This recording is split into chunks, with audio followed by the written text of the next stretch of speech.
기존의 정치인과는 다릅니다. 이렇게 말하는 정치인들이 많습니다. 노무현 대통령께서는 사람 사는 세상을 말씀하셨습니다. 저는 이제 한 발 더 나아가야 된다고 생각합니다. 사람 사는 세상을 넘어 사람이 사람답게 사는 세상, 그 길을 여러분과 함께 만들어 나가겠습니다. 더불어민주당의 김광진 의원입니다. 저는 오늘 여러분들께 지난 4년간 제가 해왔던 여러 가지 일들에 대한 이야기를 함께 나누고자 합니다. 부족함도 많고 아쉬움도 많습니다. 비례대표 의원으로서 할 수 있는 역량의 한계도 있었습니다. 국방위원회만 4년을 하다 보니 다른 상임위에 크게 신경 쓰지 못했던 것도 사실입니다. 그럼에도 불구하고 지난 4년 대한민국 군을 바꾸기 위해서 많이 노력했습니다. 대한민국의 정의를 바로 세우기 위해서 많이 노력했습니다. 언제까지 강한 것이 옳은 것을 이기는 그런 세상을 두고 볼 수는 없다고 생각했습니다. 이젠 옳은 것이 강한 것을 이기는 그런 세상을 만들고자 합니다.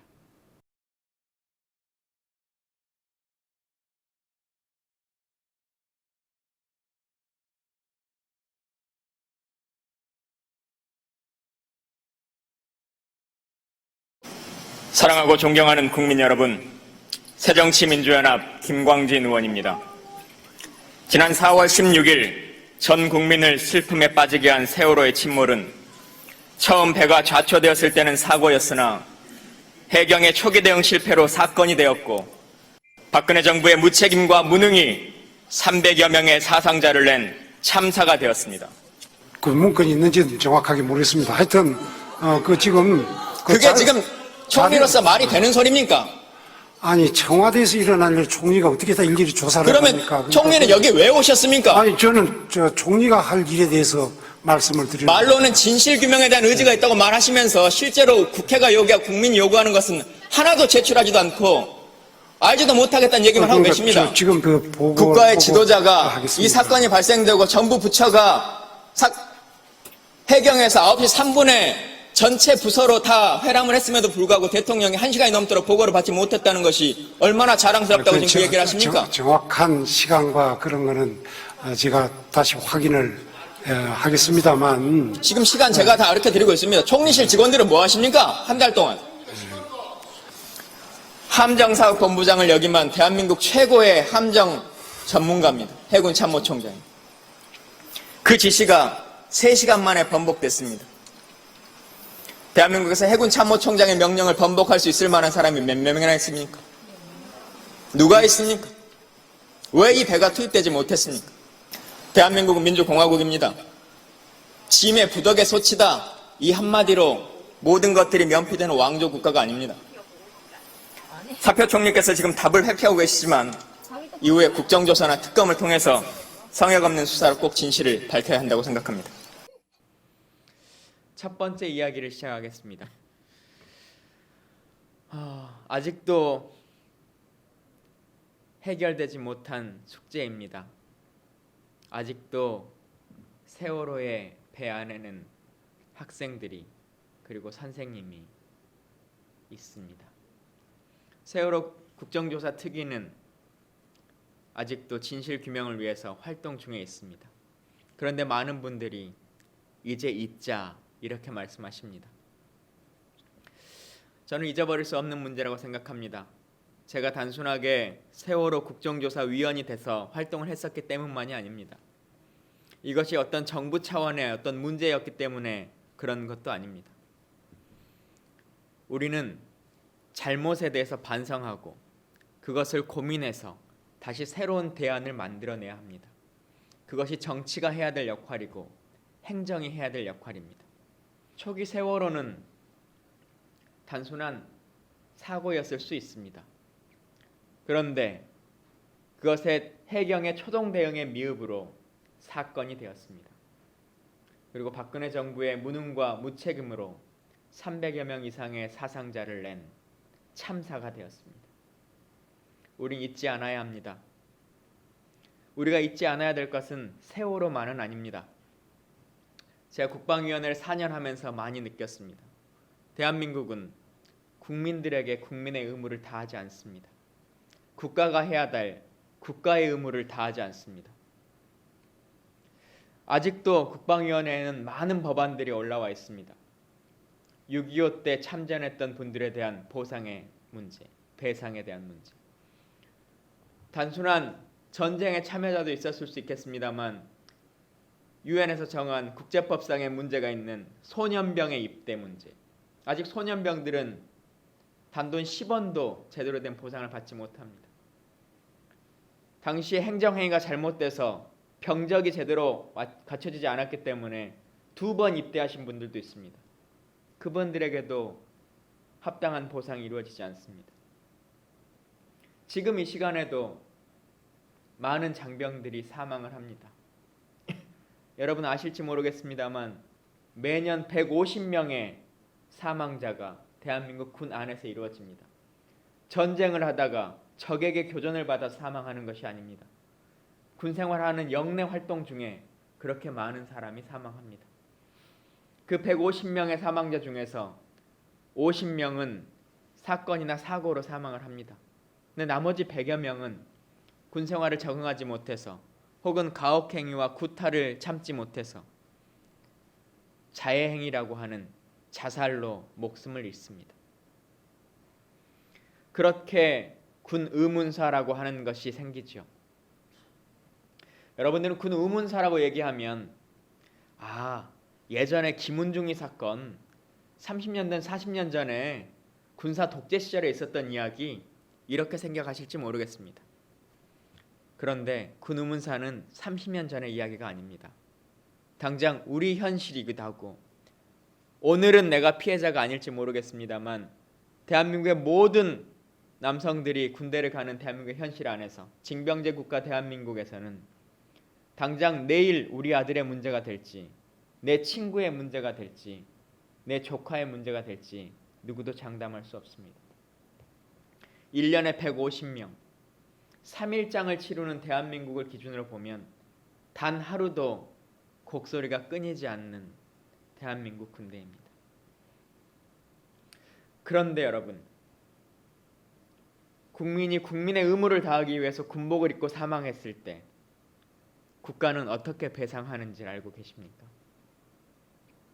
자해 사망자의 경우 대한민국은 단돈 500만 원의 보상금을 주고 끝이 납니다. 국가 유공자가 될 수도 없고 당연히 국립묘지에 안장되지도 않습니다. 국가 유공자가 아니니 연금 혜택도 없습니다. 단돈 500만 원. 세계 11대 경제 강국이라고 하는 연간 380조의 예산을 쓰는 대한민국에서 온당한 일이라고 보십니까? 국민은 국민의 의무를 다하고 있습니다. 이제 국가가 국가의 의무를 다해야 될 때입니다. 그것을 지켜내는 것, 제대로 일할 수 있게 하는 것, 야당 의원으로서 그리고 향후에 집권에서 수권 정당의 일원으로서 하나하나 개선해 나가겠습니다. 철옹성 같았던 국방부를 바꿔내듯이 대한민국의 정부 구조를 하나하나 개혁해내겠습니다.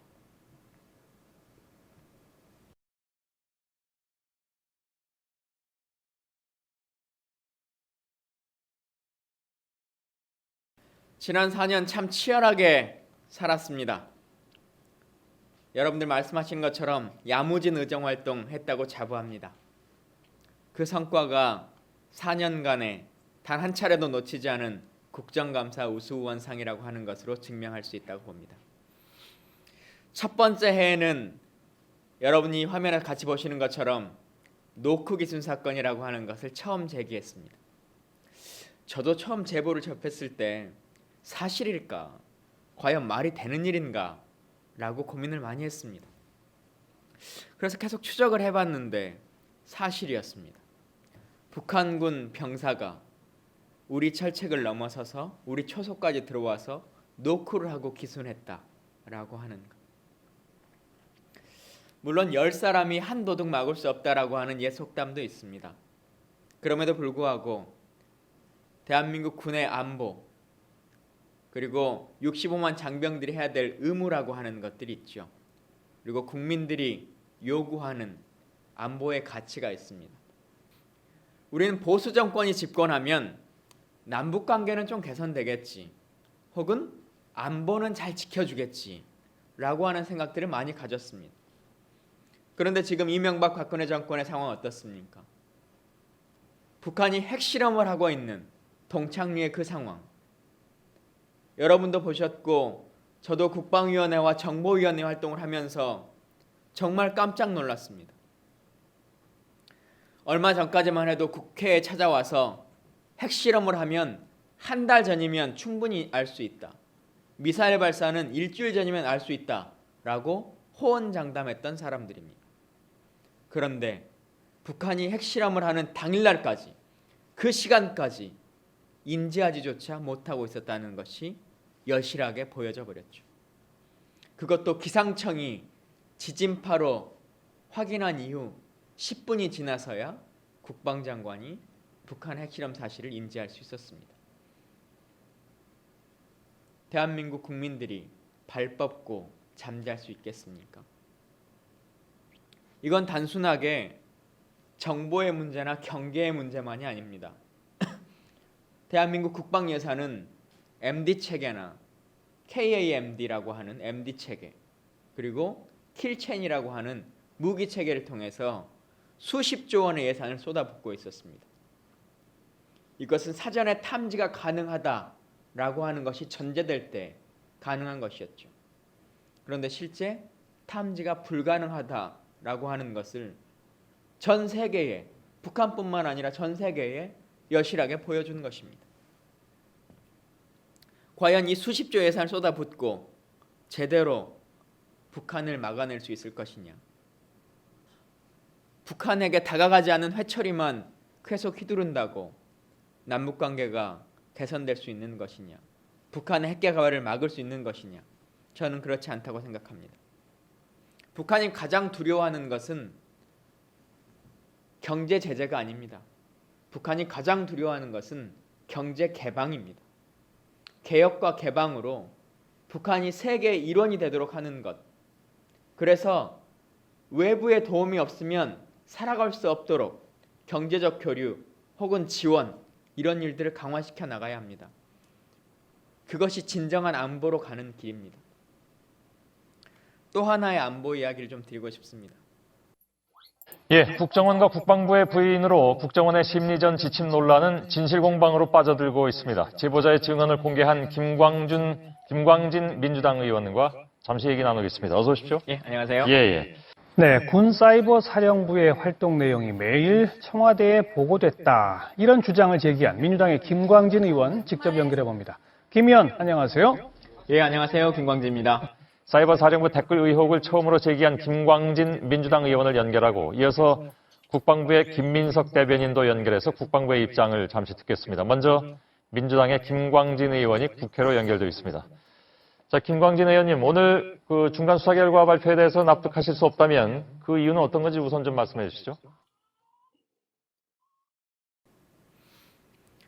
제가 2012년 처음에 노크 기술 사건을 이야기했고, 그리고 2013년에 여러분 잘 아시는 사이버 사령부의 대선 개입, 이 이야기를 처음으로 이야기했습니다. 제가 국정감사 첫날 첫 질의로 이 질문을 했었을 때 국방장관은 그런 일이 없다라고 답변했었습니다. 그래서 제가 그랬죠. 성경에 나오는 말처럼 첫 닭이 울기 전에 3번 부인하게 될 것이다. 실제로 그렇게 됐습니다. 처음에는 사이버 사령부는 댓글 부대를 운영하지 않는다, 이렇게 답변했죠. 그래서 저희가 요원의 아이디를 공개했습니다. 그랬더니 개인의 일탈 행위다, 이렇게 얘기를 했죠. 그래서 3명, 4명, 6명, 7명의 명단을 추가 공개했습니다. 그랬더니 530 심리전단의 일탈일 뿐이다, 이렇게 얘기를 했죠. 그런데 지금은 어떻습니까? 2명의 전현직 사령관이 그 일로 재판을 받았습니다. 정치관여죄가 인정됐습니다.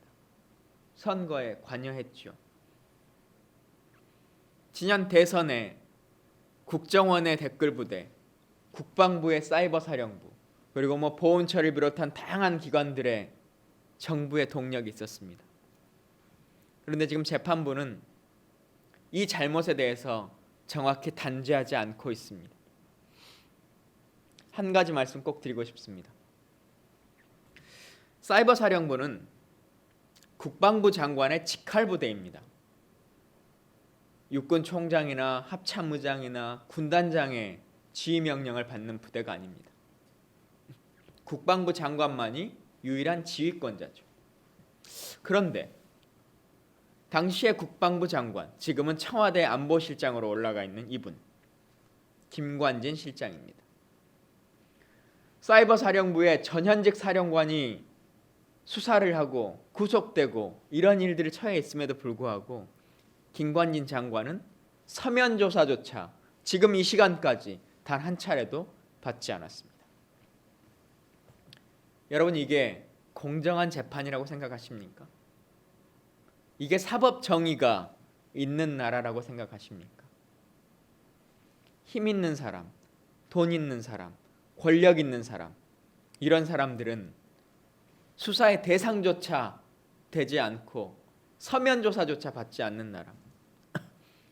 결국은 힘없고 가난하고 백 없는 사람들만이 언제까지 대한민국이 유전무죄, 무전유죄를 그대로 유지해야 되겠습니까?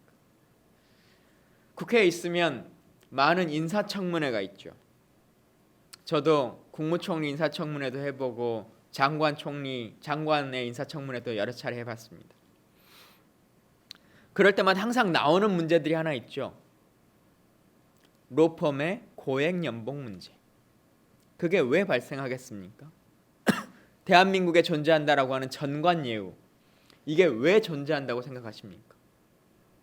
실제로 전관예우가 있기 때문이죠. 전관예우가 뭔가요? 고위 전관이 개업을 하면 그 사람을 비싸게 주고 돈을 주고 사면 어떤 재판이 됐든지 간에 승소할 수 있게 만들어준다. 그게 전관예우죠.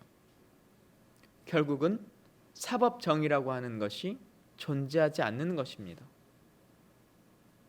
이게 사법부만의 문제가 아니죠. 군에서도 마찬가지고 우리 작은 행정에서도 마찬가지입니다. 이런 것들 제대로 바로잡아야 되지 않겠습니까? 그 일들 누가 할 수 있겠습니까? 여러분들 곁에서 여러분들의 권리를 지켜줄 사람이 과연 누구라고 생각하십니까? 이제 제대로 된 선택을 해야 될 시기가 온 것입니다. 국회는 두 가지 일을 하죠. 하나는 법을 만드는 일을 하고 하나는 예산을 책정하고 감시하고 견제하는 일을 합니다. 1년이면 정부가 사용하는 예산이 380조 원 정도 됩니다. 제가 질문을 하나 드릴 텐데요. 한번 방송을 보시면서 손꼽아 보십시오.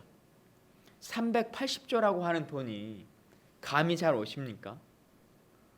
워낙 어마어마한 돈이죠. 사실 그런데 어느 순간부터 우리는 몇 조 원이라고 하는 돈을 아주 쉽게 얘기하기 시작합니다. 이명박 대통령이 4대강을 하는데 22조 원을 써버렸대. 자원외교를 하는데 30조 원, 40조 원이 없어져 버렸대. 이렇게 얘기합니다. 그 돈에 대해서 구상권을 청구할 수도 없죠. 근데 그 20조, 30조라고 하는 돈이 얼마나 많은 돈이냐? 여러분, 1,000만 원이라고 하는 돈이 정말 큰 돈이죠. 1,000만 원. 1,000만 원이 몇 개가 모이면 1조가 되는 줄 아십니까? 한번 꼽아 보십시오. 1,000만 원이 몇 개가 모여야 1조가 되는가? 1,000개? 10,000개? 그렇습니다. 10만 개가 모여야 1조가 됩니다.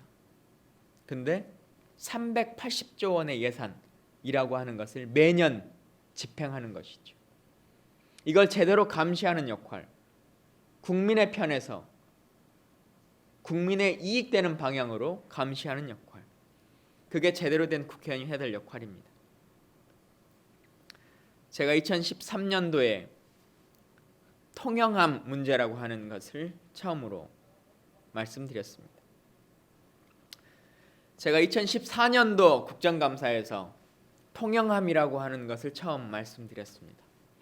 사실 저건 방산비리의 문제를 얘기하려고 꺼냈던 것이 아니죠. 여러분 잘 아시는 세월호의 구조함이었습니다. 천안함 사건 이후에 대한민국도 바닷속에 들어있는 배를 꺼낼 수 있는 구조함이 필요하다라고 해서 1,000억이 넘는 돈을 들여서 만든 배입니다. 근데 4월 16일 날 세월호가 그렇게 힘없이 바닷속으로 가라앉았을 때 통영함은 왜 출동하지 못했을까요? 지난 국정감사 때 그리고 대정부 질문 때 제가 말씀드린 것처럼 통영함은 출동 명령서를 받았습니다. 그것도 2번의 출동 명령서를 받았죠. 당시 해군 참모총장은 출동 명령을 내렸습니다. 그런데 결국 배는 떠나지 못했습니다. 왜 그랬을까요? 그 첫 번째 이유 중에 하나는 통영함을 제대로 만들지 않았기 때문입니다. 여러분 잘 아시는 것처럼 소나라고 하는 레이더 추적 장치라고 하는 것을 필요로 합니다. 어디에 배가 있는 물속에 들어있는지를 찾아야 되니까요. 그런데 그것을 고등어를 잡는 어군 탐지기로 끼워 여놨습니다. 그런 부실 장비들의 최고봉이었던 거죠. 통영함이라고 하는 거죠. 단순하게 통영함만의 문제겠습니까? 국방 예산 40조 원, 매년 40조 원의 돈을 쏟아붓고 있습니다만 지금도 북한과 1대1로 싸우면 진다라고 하는 말을 당당하게 얘기하는 나라 아닙니까? 그래서 전시작전권도 받아들일 수 없다라고 스스로 군인들이 얘기하는 나라입니다. 얼마나 슬픈 나라입니까? 전쟁이 났을 때 전쟁에 대한 지휘권을 우리 군이 가질 수 없다라고 하는 것, 참혹한 현실입니다. 우리가 개발도상국이 아닙니다. 이제 선진국의 반열에 올라 있는 나라입니다. 국방 예산 40조 원을 쓰는 나라라면 세계에서 견주어도 국방 예산 순위로는 탑10 안에 드는 나라입니다. 그런데 아직도 북한과 1대1로 겨루면 전쟁에서 질 것이다. 이런 생각 가질 수 있겠습니까? 제대로 예산이 사용되고 있었다면 그런 일들이 벌어지겠습니까? 그러지 않죠. 제가 국방위원회에 있으면서 가장 안타깝게 생각하는 문제 중에 하나는 FX 사업이라고 하는 것이 있습니다. 여러분 뉴스를 통해서 많이 들어보셨겠습니다만 비행기를 도입하는 사업입니다. 비행기를 도입하는 사업이 2가지가 지금 병행돼서 벌어지고 있는데 FX 사업이라고 하는 것 이름으로 불리워지는 외국에 있는 비행기를 사오는 사업이 8조 원짜리 사업이 있습니다. 그리고 또 우리나라에서 비행기를 개발하는 KFX라고 하는 보람의 사업, 이 사업도 8조 원 가까운 예산이 또 투입될 상황입니다. 그런데 여러분 FX 사업이 지금 어떻게 돌아가고 있는지 아십니까? 국민들은 크게 관심 있지 않은 문제일 수 있죠. 언론에 그냥 가끔 나오는 이야기로 들리실지 모르겠습니다. 그런데 정말 중요한 문제라고 저는 생각합니다. 대한민국 국방력의 문제이기도 하고 대한민국 안보의 천병이기도 합니다. 그런데 이 일이 박근혜 정부에서 어떻게 돌아가고 있느냐? 지난 13년간 대한민국에 어떤 비행기를 살 것인지 많은 연구와 개발이 있었습니다. 그래서 그 용역의 결과 3개의 기종 중에 하나로 선택하자라고 하는 것을 합의를 봤죠. 그래서 한 기종을 선택했습니다. 그런데 갑자기 국방부 장관이 아니다, 이것은 정무적인 판단을 하겠다라고 라고 해서 뒤집어 버립니다. 그리고는 세계 대상자 중에서 부결됐었던 1등을 하지 못했던 다른 비행기로 바꿔버립니다. 그것도 어떤 방식이냐? 여러분 광급 관련한 사업을 해보시면 잘 아시는 것처럼 요즘은 2천만 원만 넘으면 수의 계약으로 하는 것을 할 수가 없도록 되어 있습니다. 전부 다 입찰을 하도록 되어 있죠. 그것도 공개 입찰을 합니다. 그런데 8조 원짜리 비행기를 수의 계약을 해버리는 나라입니다. 그러니 협상력이 있을 수 있겠습니까? 8조 원짜리 물건을 살면서 내가 원하는 요구 조건을 하나도 제시하지 못하는 그런 계약을 수행하고 있습니다. 얼마나 안타까운 일입니까? 국민의 세금이 이렇게 낭비돼서야 되겠습니까? 그것도 원래 60대를 비행기를 사야겠다, 전투기를 사야겠다라고 계획을 세웠었는데 비싼 비행기를 사니까 그냥 40대로 줄여버리는 이런 처참한 일이 벌어집니다. 정부 운영은 예산 규모에 맞춰서 해야 되는 것이죠. 우리에게 자동차 60대가 필요하다라고 하는 회사가 있을 수 있습니다. 택시 회사가 있다고 생각해 보시죠. 근데 60대의 차량이 있어야 운영이 가능합니다. 순천 시내를 커버할 수 있습니다. 그런데 돈이 그만큼 있으면 소나타를 60대를 사는 것이 정상입니다. 그래야 운영을 하죠. 순천 곳곳을 다 커버할 수 있는 것이죠. 그런데 갑자기 아니야, 차는 에쿠스가 훨씬 더 폼나 보이는 거야 라고 해서 에쿠스 40대로 줄여버립니다. 그러면 어떻게 됩니까? 송광, 외서, 상사, 별량 이런 외곽 지역으로 뻗어나갈 수 있는 순천시 전체를 커버할 수 있는 택시의 동력이 줄어드는 것이죠. FX 사업의 비행기 문제가 똑같이 그런 문제를 야기할 수 있습니다. KFX 사업도 마찬가지겠습니다만 더 이상 재론의 말씀은 드리지 않겠습니다. 많은 분들이 국회의원 숫자를 줄여야 된다 이런 말씀하십니다. 그게 정치의 혁신이다 라고 얘기하시기도 합니다. 저도 국회의원이라고 하는 직업을 갖고 살아오고 있습니다만 참 국회의원 슬픈 직업 중에 하나죠.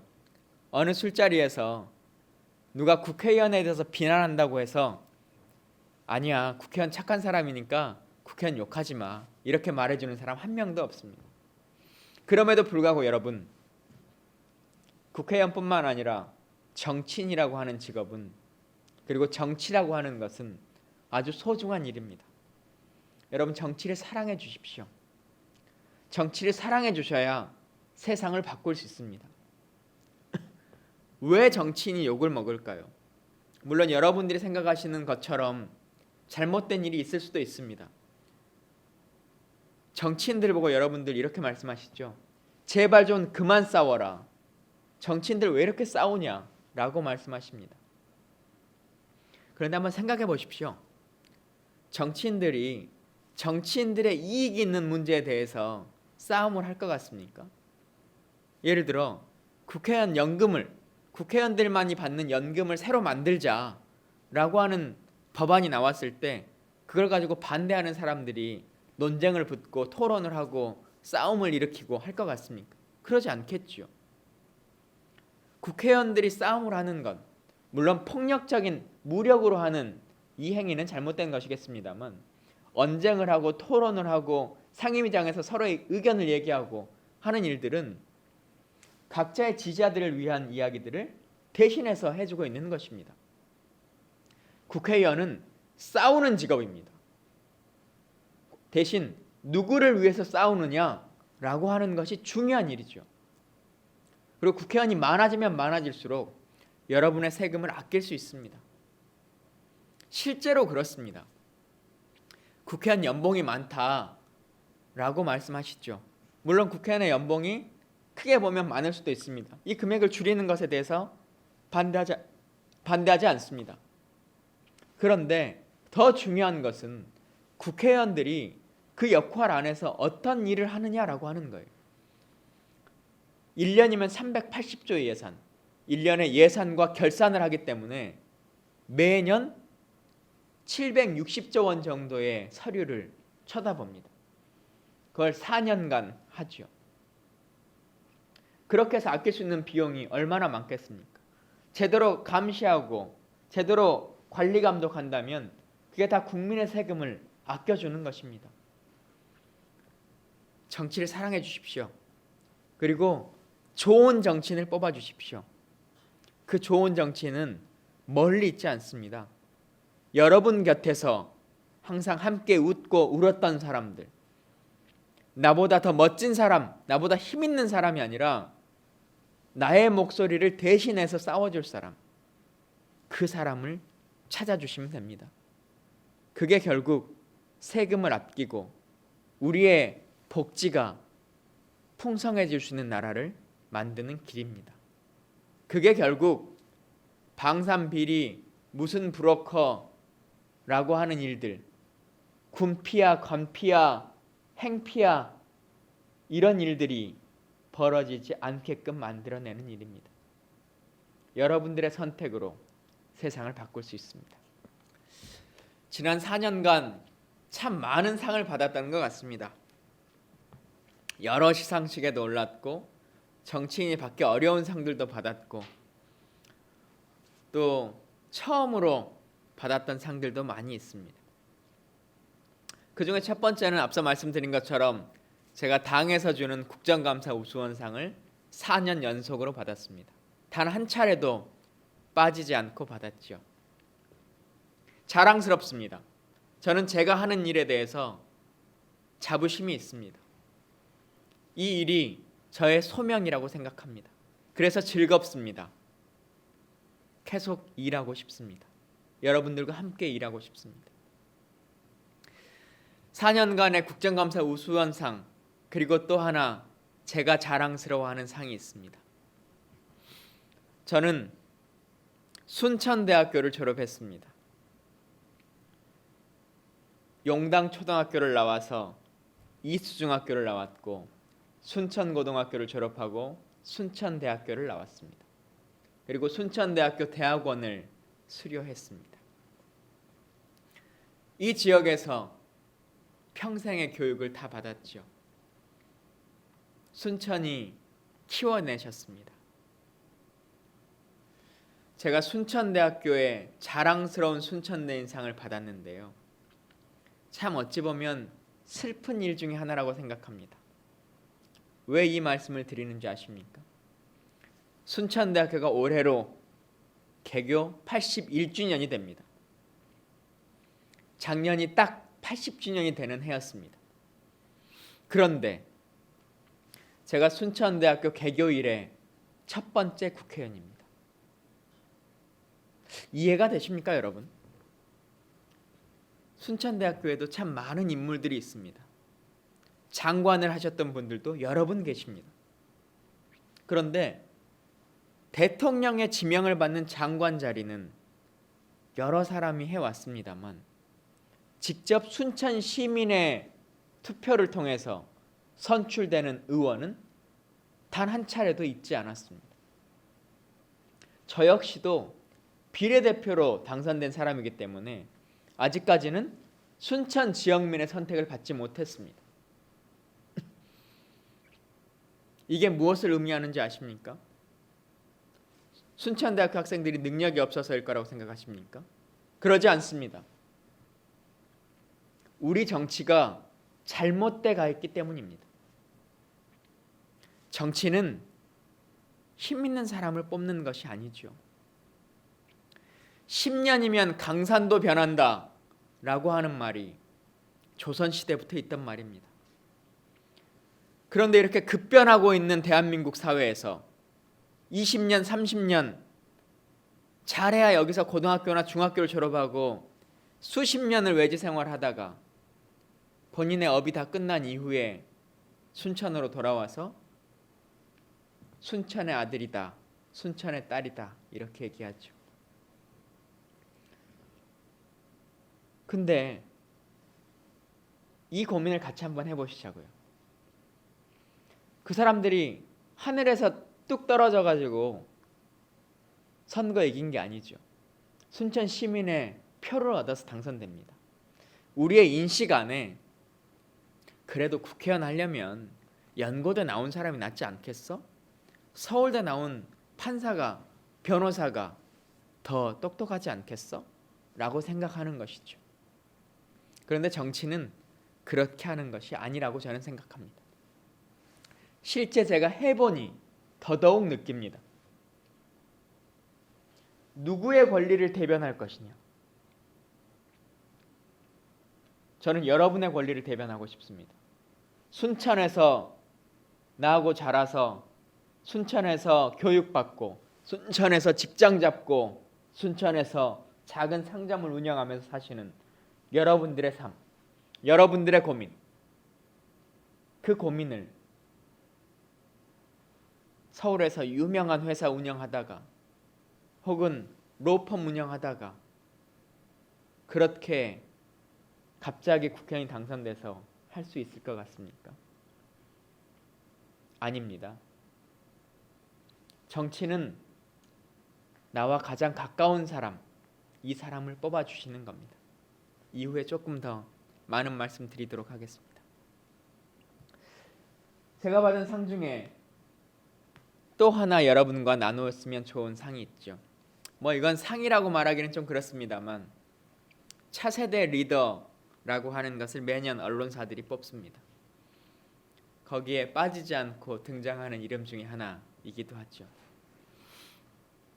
요즘 제가 지역을 돌아다니다 보면 많은 분들이 이 말씀을 하십니다. 이제 호남에 인물이 없는 것 같아. 호남에 대권 주자가 없는 것 같아. 라고 하는 말씀들을 하시죠. 인물이 하늘에서 뚝 떨어지지 않습니다. 인물은 키워주셔야 있습니다. 그동안 저를 잘 키워내 주셨습니다. 이제 조금 더 힘을 주십시오. 그리고 잘 성장시켜 주십시오. 여러분들의 기대에 부응할 수 있을 만큼 재선을 넘어서 대선으로 나아갈 수 있는 그런 큰 정치인이 되겠습니다. 정치꾼은 다음 선거를 준비하고 정치인은 다음 세대를 준비한다고 합니다. 다음 세대를 준비하는 정치인, 대한민국의 10년 후, 20년 후를 내다보는 그런 정치인이 되겠습니다. 많은 분들이 아직도 저에게 젊다라고 하는 이야기들을 많이 하십니다. 맞습니다. 저는 젊은 의원입니다. 지금 19대 국회에서는 최연소 의원이기도 합니다. 역대로 치면 김영삼 대통령 다음으로 젊은 의원이기도 합니다. 그런데 여러분, 전 세계의 경제 상황을 보십시오. 전 세계의 정치 지형을 보십시오. 캐나다의 총리, 영국의 총리, 미국의 대통령, 지금 다 40대들이 당선되고 있습니다. 그게 세계적인 흐름입니다. 단순하게 젊어서 좋은 것이 아닙니다. 외모가 잘생겨서 뽑혀지는 것이 아닙니다. 정치라고 하는 것이 과거의 이야기를 하는 것이 아니기 때문입니다. 정치는 미래 이야기를 하는 것입니다. 앞으로 대한민국을 어떻게 나아갈 것이냐, 남북관계를 어떻게 개선시켜 나갈 것이냐, 어떤 새로운 먹거리를 만들어낼 것이냐, 이 고민을 할 수 있는 사람, 그 사람에게 권한을 주는 것, 이게 제대로 된 민주주의입니다. 그래서 미국과 캐나다와 영국이 그렇게 변화돼 가고 있습니다.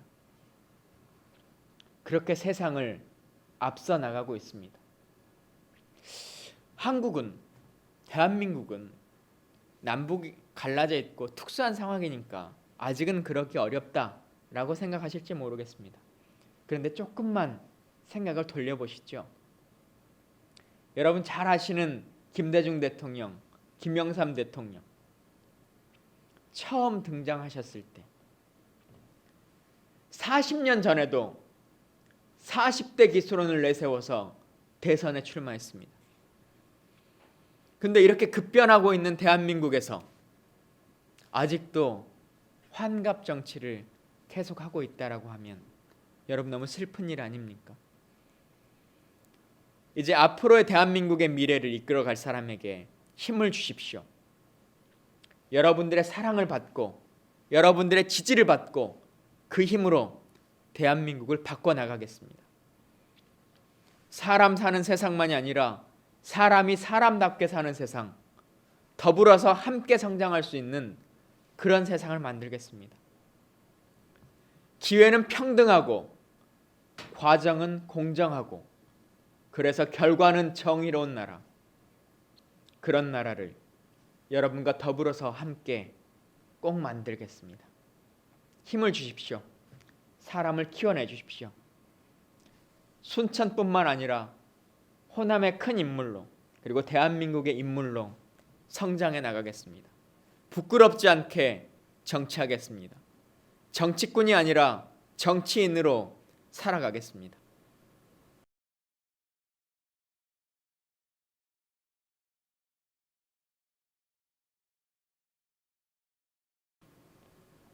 국회의원은 입법부의 일원입니다. 개별 헌법기관이기도 합니다. 법을 만드는 사람이죠. 사실 가장 중요한 일이기도 합니다. 세상을 바꾸는 큰 틀의 힘이 법에 있기 때문입니다. 저도 시민운동이라고 하는 것을 하면서 젊은 날을 살았습니다. 그러나 시민운동의 한계라고 하는 것이 있죠. 있는 제도의 문제점을 제기할 수는 있습니다. 바꿔나간다 할지라도 지역사회의 작은 부분, 내 권한의 범위가 미치는 아주 극소수의 부분은 개선시켜 나갈 수 있습니다. 그러나 국회의원에게는 큰 힘이 있습니다. 법을 바꿔서 대한민국 모두가 일률적으로 어떠한 제도를 만들어낼 수 있도록, 그래서 시스템을 바꿔나갈 수 있는 힘이 있습니다. 저는 그래서 많은 일들을 했습니다. 많은 법을 냈습니다. 아직도 내야 할 법들이 많이 있다고 생각합니다. 청년 비리로 들어왔기 때문에 청년과 관련한 법률만 내야 되는 것이냐? 저는 그렇게 생각하지 않았습니다. 대한민국의 모든 인권에 대한 문제들, 대한민국 사회가 안고 있었던 많은 적체되었던 고민들, 이런 것들을 법률로 하나하나 해결해 나가는 것, 이게 저에게 부여된 소명이었다고 생각합니다. 그래서 국회에서 주는 입법 우수원상도 많이 받았습니다. 여러 시민단체가 주는 감사패도 많이 받았습니다. 그러나 그 상들이 중요한 것은 아니겠지요. 이걸 통해서 세상을 하나하나 바꿔나갈 수 있다라고 하는 그 모습들이, 그래서 실제로 작지만 바뀌어나가는 그 세상들이 저는 너무 즐거웠습니다.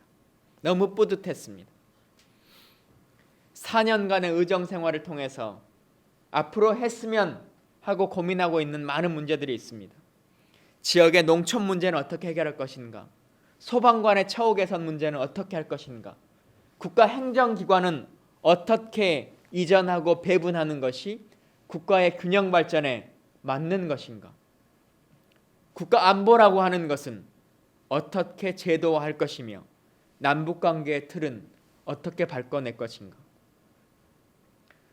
재벌과 대기업, 그리고 중소기업과 중견기업, 소기업과 영세상인 혹은 영세상인조차에 들지도 못하는 많은 노점들, 이들 간의 갑을관계, 이제는 갑을병정까지 이루어지는 이 관계를, 소득의 양극화, 경제의 양극화를 어떻게 해결할 것인가 라고 하는 문제. 또 하나 있습니다.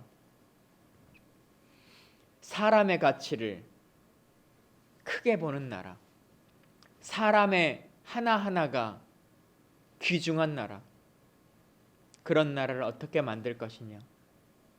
그래서 일하는 사람들, 노동자들의 권리, 아르바이트생의 권리, 실업자들의 권리, 이들을 어떻게 지켜낼 것이며 청년 세대와 장년 세대와 노인 세대가 어떻게 융화돼서 조화로운 대한민국을 만들어 나갈 것인지 많은 고민을 했습니다. 그리고 많은 대안들을 가지고 있습니다. 앞으로 더 정치를 하면서 하나하나 세상을 바꿔내겠습니다. 제가 국방위원회 4년을 하면서 느낀 게 있습니다. 다른 어떤 부처보다 철옹성 같다고 하는 군 조직도 의지를 갖고 행동을 하면 바꿔나갈 수 있습니다. 또한 그 의지는 재벌이나 많이 가진 자, 힘 있는 자, 거대 조직을 가진 자의 이권을 대변하는 것이 아니라 이름 없지만 대표되지 못한 자들이지만 사회적 약자, 사회적 소수지만 그들의 목소리를 하나하나 대변해주고 그들도 어울려서 살 수 있는 세상, 살면서 부끄럽지 않은 세상, 그런 세상을 만들어 나가는 것이 제가 해야 될 역할이라고 저는 당당하게 생각했습니다. 그게 저의 소명이라고 느꼈습니다. 순천 시민 모두도 더불어서 행복해야 됩니다.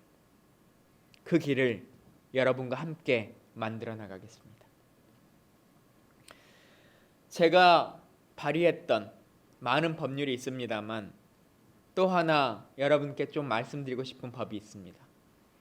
순천 시민이라고 하면 누구나 알고 있는 법이죠. 순천만 국가정원과 관련한 법입니다. 사실 2013 순천만 국가정원 박람회를 할 동안 저는 2012년부터 4년간 쭉 의원 생활을 했습니다.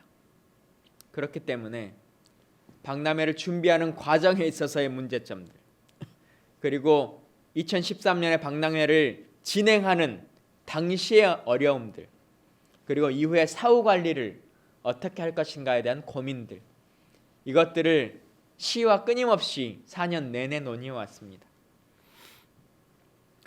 처음 박람회를 시행하려고 하는데 운영비를 확보하지 못했습니다. 그래서 그것을 확보하기 위해서 기재부를 찾아다니고 관계 부처와 논의하고 순천시장을 비롯한 다양한 관계자들과 면담을 했습니다. 그리고는 결국 행사에 사용할 수 있는 예산 50억을 확보했습니다. 그렇게 정원 박람회를 치를 수 있었습니다. 아고라 순천을 만들어서 순천 시민 모두가 어떤 유명한 연예인을 불러서 공연을 하지 않더라도 각자가 가지고 있는 장기를 많은 사람들에게 보여줄 수 있는 아고라 순천의 예산도 확보했었습니다. 그렇게 순천이 하나하나 발전해 나갔습니다.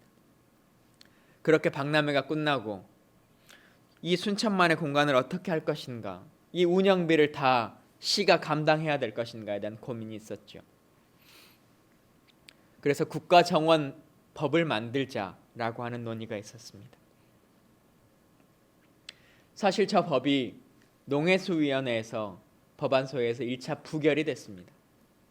많은 분들이 저에게 연락을 하셨습니다. 이건 당리장략을 떠나서 꼭 통과시켜야 되는 법이다. 순천 시민 모두가 요구하고 있는 법이다 라고 말씀하셨습니다. 전 공감했습니다. 그래서 원내대표를 찾아가고 정책위 의장을 만났습니다.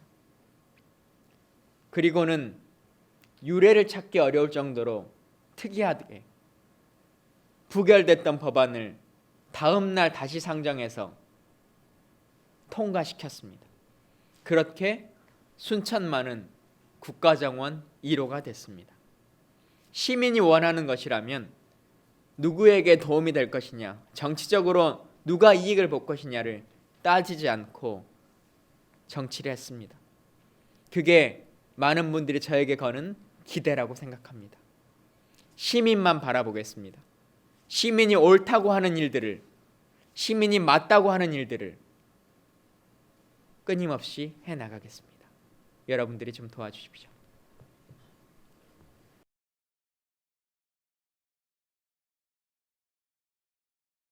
국회의원들이 매번 의정보고회를 할 때, 그리고 의정보고서라고 하는 책자를 만들 때 빠지지 않고 하는 것이 있죠. 얼마 예산을 책정했습니다. 그리고 그것을 받아왔습니다라고 하는 것입니다. 그런데 제가 진실된 고백을 하나 드리겠습니다. 국회의원이 확보했다라고 하는 예산, 저도 이렇게 명시해서 여러분께 보여드리고 있습니다만 이 중에 다수는 순천시청 공무원들이 혹은 도청의 공무원들이 혹은 유관기관의 단체들이 확보한 것입니다. 순천시의 중장기 계획에 따라 전남도의 계획에 따라 이런 예산들이 정부 예산에 반영돼 있었습니다. 이것을 잘 지켜내는 역할, 그게 국회의원의 역할이죠. 저는 앞으로도 순천시 공무원들이 하고자 하는 일들을 잘 수반하려고 합니다. 그게 사실 국회의원의 가장 큰 역할 중에 하나입니다. 국회의원이 하고 싶은 세상을 만드는 것이 아니라 순천 시민이 하고 싶은, 그리고 순천 시민의 계획에 의해서 순천시정의 발전 방향에 따라서 계획에 따라 예산이 집행되는 것이 중요합니다. 저는 그 일들을 여러분들과 함께 만들어 나가겠습니다. 물론 그 중장기 계획에 있어서 여러 의견을 제시해야겠죠. 국회의원인 저로서의 의견을 제시할 수도 있겠고, 여기 계신 분들이, 이 방송을 보고 계신 분들이 생각하는 순천시의 발전상이 있을 것입니다.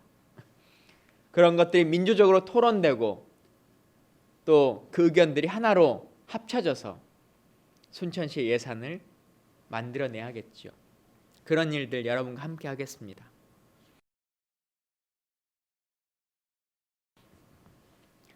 제가 생각하는 순천시의 발전 방향은 이런 것입니다. 247 프로젝트. 무슨 이름일까? 라고 생각하시겠습니다.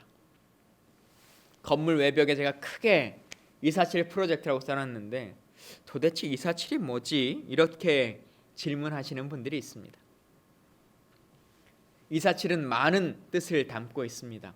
가장 크게는 20대도 40대도 70대도 모두 행복할 수 있는 순천을 만들고 싶다라고 하는 것이 저의 꿈입니다.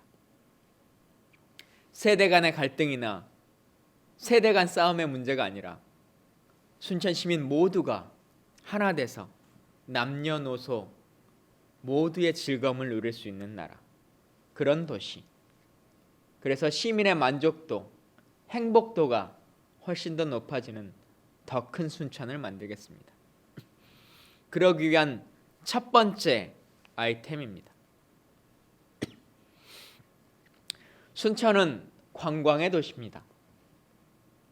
여러분 잘 아시는 것처럼 순천만, 그리고 정원박람회장, 나간읍성, 송광사, 서남사, 그리고 영화 촬영지, 많은 관광지가 있습니다. 정원박람회장만 연간 500명의 외지인이 찾고 전체 관광객 규모로 보면 연간 800만 명에 이릅니다. 젊은 학생들이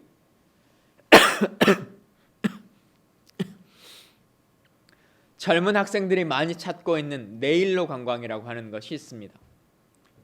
그 학생들이 매년 투표를 통해서 가장 가고 싶은 관광지 1위로 뽑는 곳이 순천이기도 합니다. 그런데 문제가 있죠.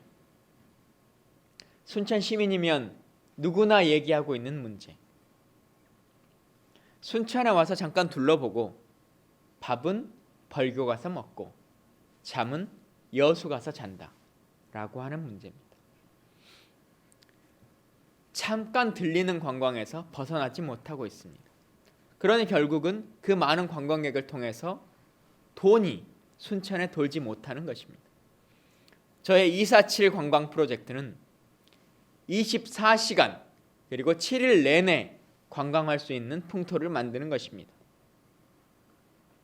순천은 저녁이 있는 관광지가 없습니다. 밤에 불이 켜져 있는 곳도 없습니다. 그리고 볼거리의 측면에 있어서 새로 만들어진 어떤 큰 공간도 잘 갖추고 있지 않습니다. 247 프로젝트의 첫 번째 이는 이렇습니다. 국립자연사박물관을 유치하려고 합니다. 그것을 통해서 생태도시 순천을 넘어 자연과 기존의 역사가 함께할 수 있는 그런 교육의 테마 관광지로 만들겠습니다. 두 번째는 순천의 따뜻한 날씨와 순천의 풍성한 먹거리, 이 인심을 바탕으로 거대 단위의 스포츠 컴플렉스를 유치하도록 하겠습니다. 겨울이면 지금도 많은 학생들이 동계 훈련차 순천을 찾습니다. 이들의 경제력이 무시할 수 없는 측면입니다. 조금 더 확장해 나가야 됩니다. 이건 비단 외부의 동계 훈련자뿐만 아니라 평시에는 순천 시민 모두가 생활체육의 일원으로서 사용할 수 있는 구장을 만들어야 합니다. 그리고 이것을 국제 경기가 가능할 정도의 수준으로 확대해낼 필요가 있습니다. 그렇게 성공한 도시들이 많이 있습니다. 이제 순천도 제2의 도약의 길로 나아가야 합니다.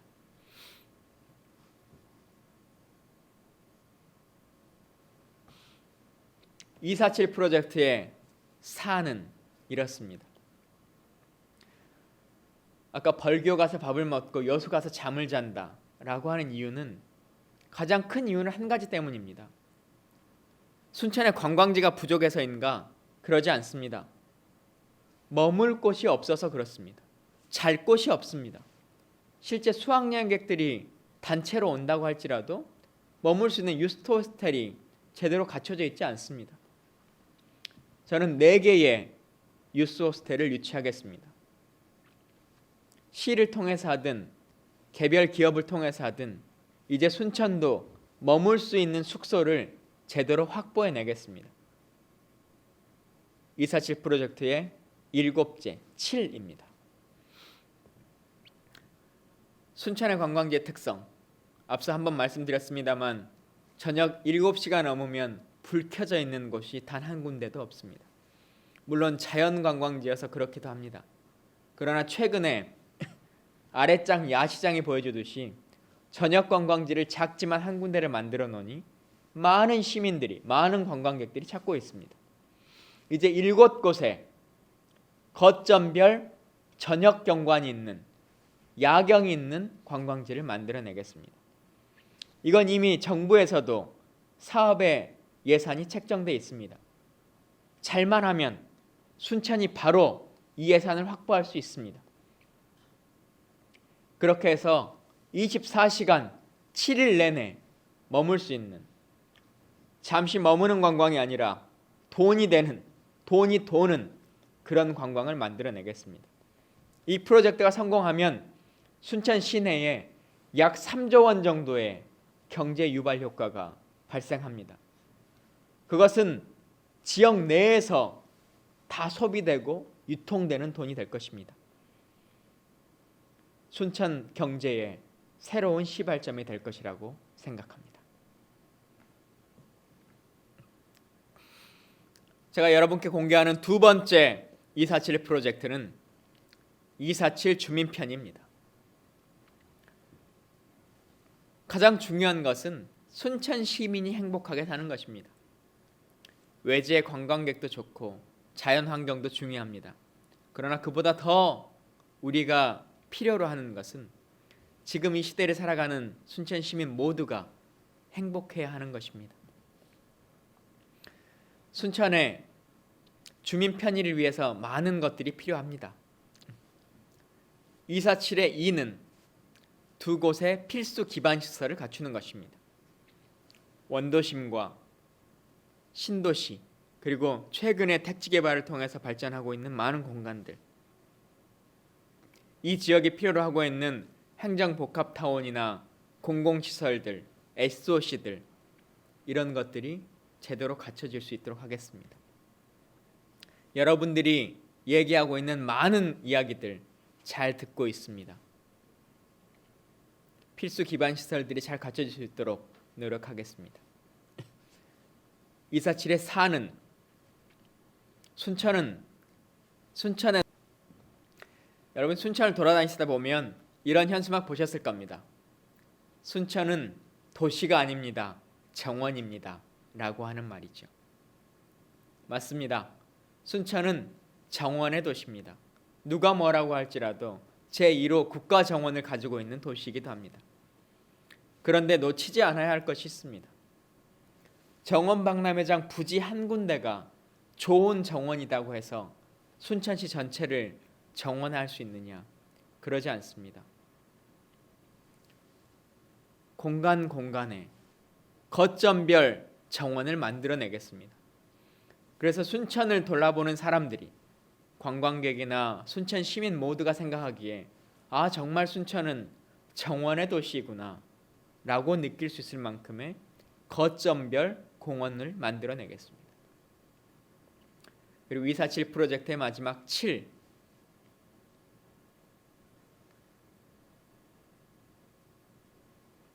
그리고 247 프로젝트의 마지막 7은 이렇습니다. 요즘 생활체육이 대세입니다.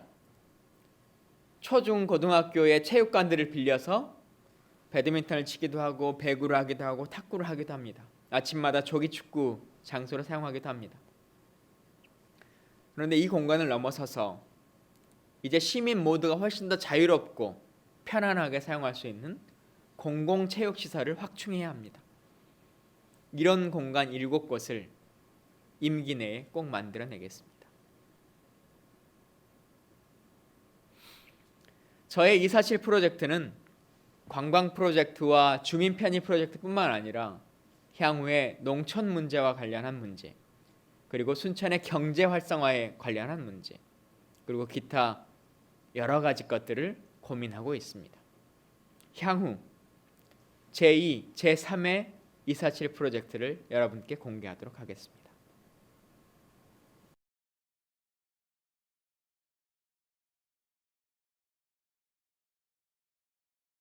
영상을 같이 보려고 합니다. 마우스랜드라고 하는 영상인데요.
여러분, 한 가지 명확한 것이 있습니다. 어떠한 고양이도 쥐들의 권리를 대변하지 않습니다. 그것은 쥐들이 사는 세상뿐만 아니라 우리의 세상에서도 마찬가지입니다.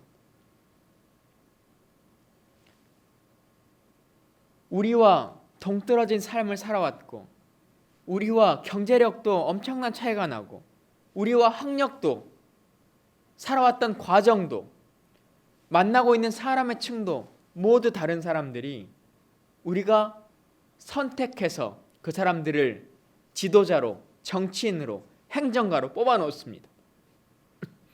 그러니 어떻게 됩니까?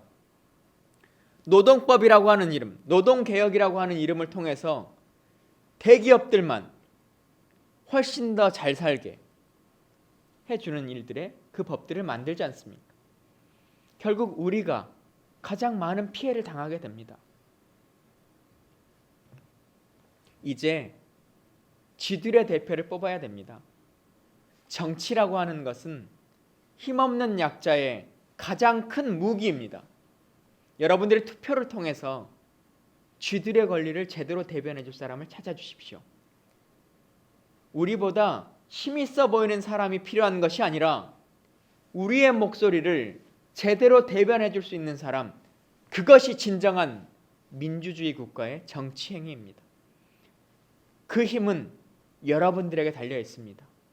여러분들이 만들어내실 수 있습니다. 여러분들이 함께 해주실 것이라고 믿습니다. 제가 지난 4년간 국회 활동을 하면서 참 많은 일들을 했었습니다. 첫 해에 노크 기준 사건, 두 번째 해에 사이버 사령부의 대선 개입, 그리고 세 번째 통영함의 방산 비리, 네 번째 군 인권, 이런 문제점들을 다 얘기했죠. 그래서 어떤 언론에서는 야당의 저격수라고 말하기도 하고 정부가 가장 두려워하는 의원이라고 손꼽히기도 합니다. 재벌들이 가장 싫어하는 의원 중에 한 명이기도 합니다. 참 많은 일들을 했는데 이상하게도 많은 시민들이, 많은 국민들이 저를 만나면 꺼내는 이야기는 사이버 사령부의 대선 개입이나 수천만 원짜리의 비행기 얘기가 아닙니다. 단돈 10,000원짜리의 수통에 대한 이야기를 저에게 가장 많이 하십니다.